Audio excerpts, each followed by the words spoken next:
Hi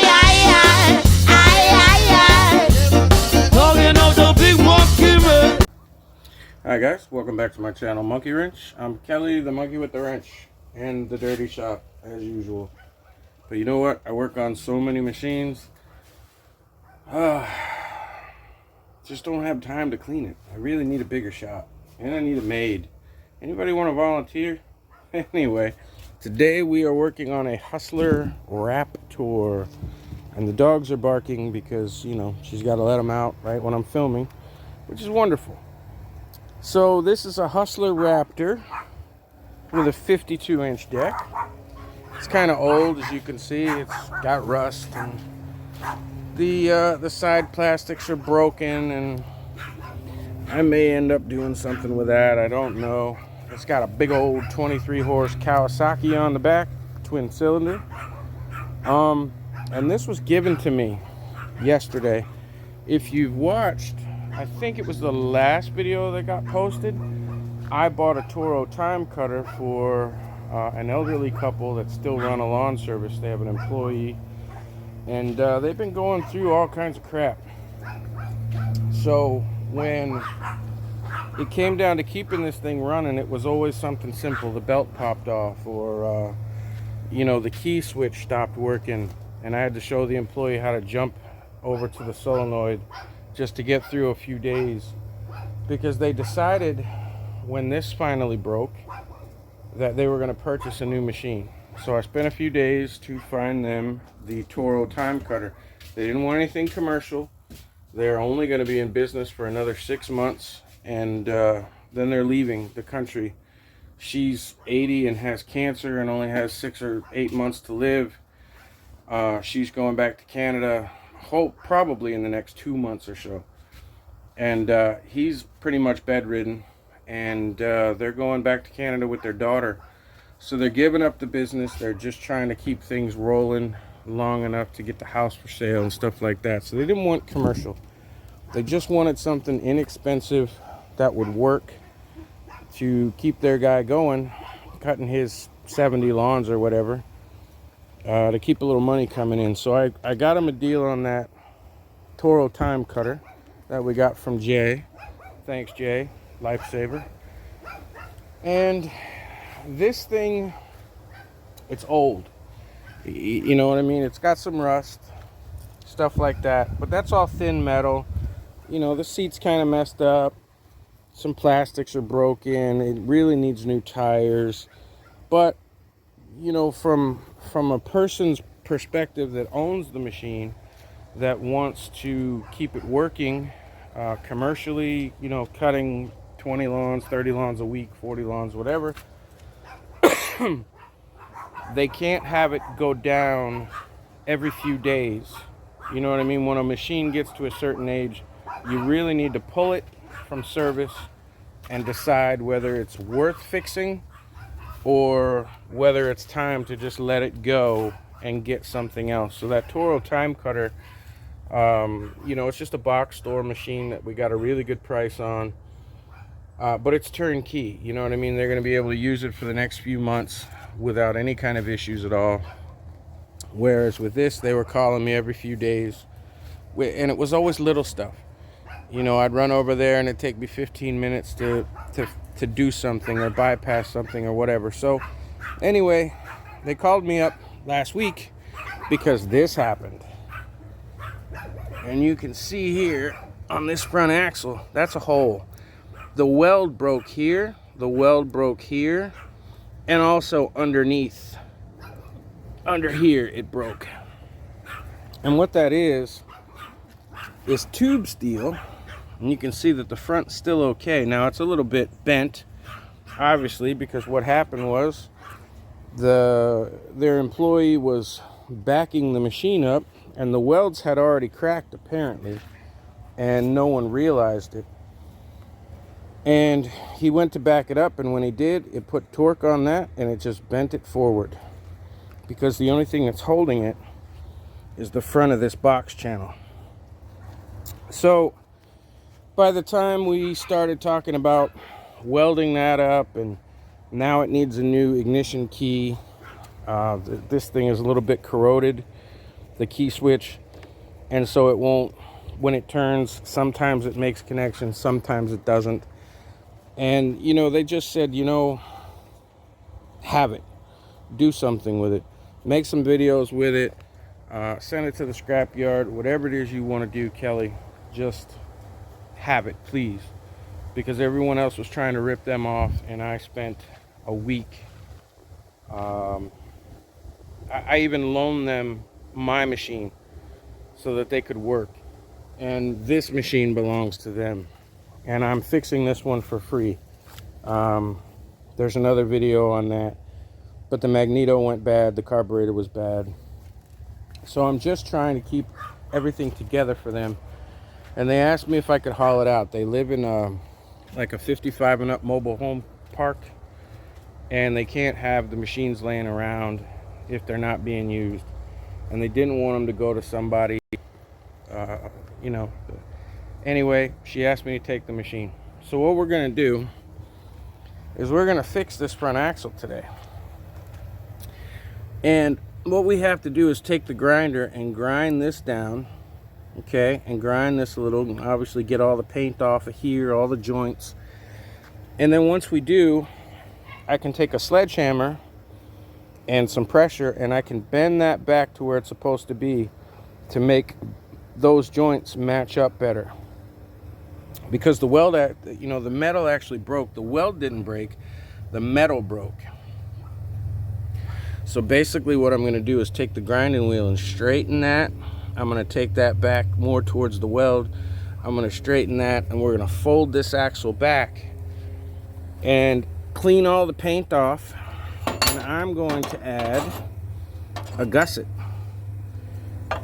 for more strength. Now, it doesn't look like it matches just yet because the axle's still bent forward, but that gusset is going to go in place, and I'm going to put one on the other side as well, because this is a failing point on these zeros. My zero has a cast iron solid front axle, and this Dixie chopper, which is another commercial machine, has a much thicker wall, 1/8 inch solid steel axle across the front that's welded. They took this thin box channel and they sliced it out so that they could bring this piece up and weld all this stuff together. And Hustler sells this as a commercial machine, but to me, they're skipping things, they're cutting corners.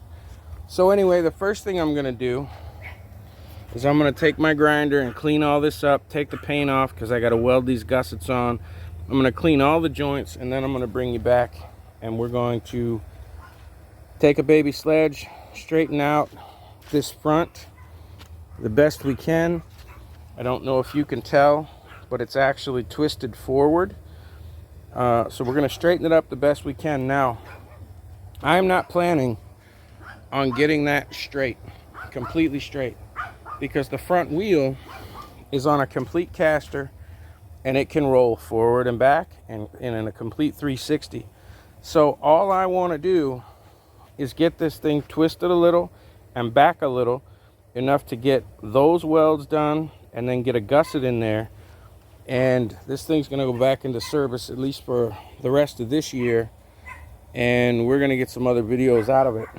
So if you have any kind of zero with this kind of problem, I'm going to give you the quick walkthrough. It's not a how-to video. I'm just going to bring you back here when I get it cleaned up and show you each step as I go. Alright, so as you can see, I can't see in the camera, I've cleaned up the top edge and I've cleaned up the inner edge, and I've done the same on the bottom.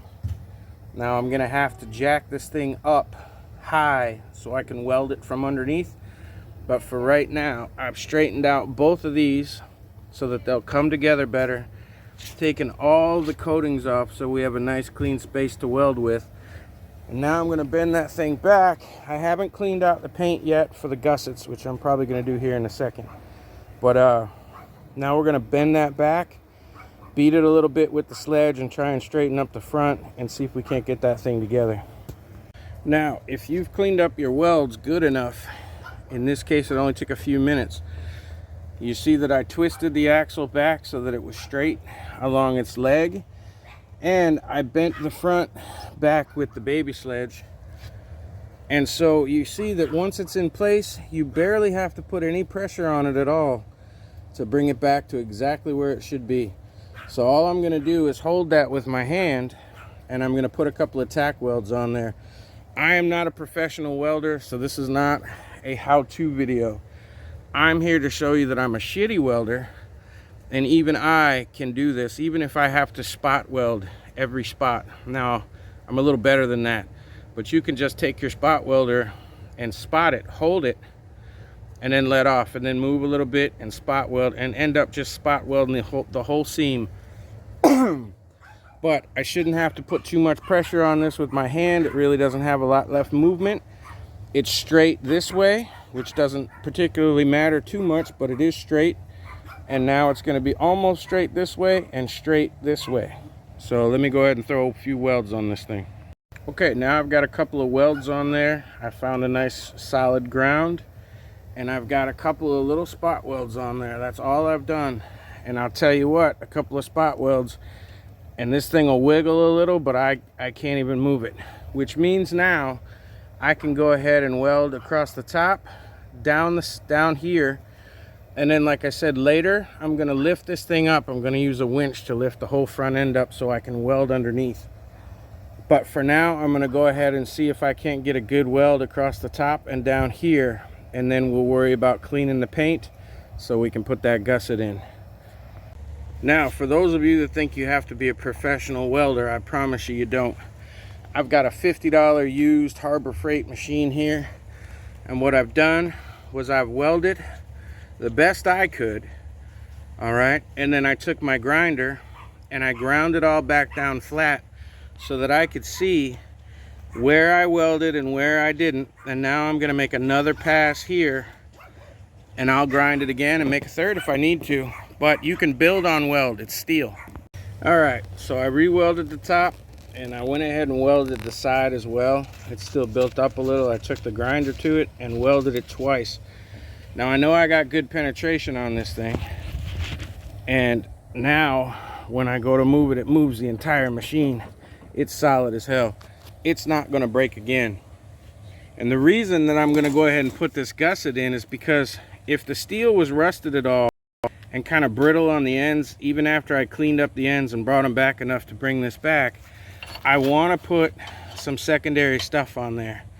So I'm going to have to work with that a little bit to make it fit a little better, clean off all the paint all the way on both sides, top and bottom, and then I'm going to clean this piece up, and I'm going to weld that in there so that it holds and acts as a gusset, and it'll actually help from movement up and down as well as in and out, forward and back.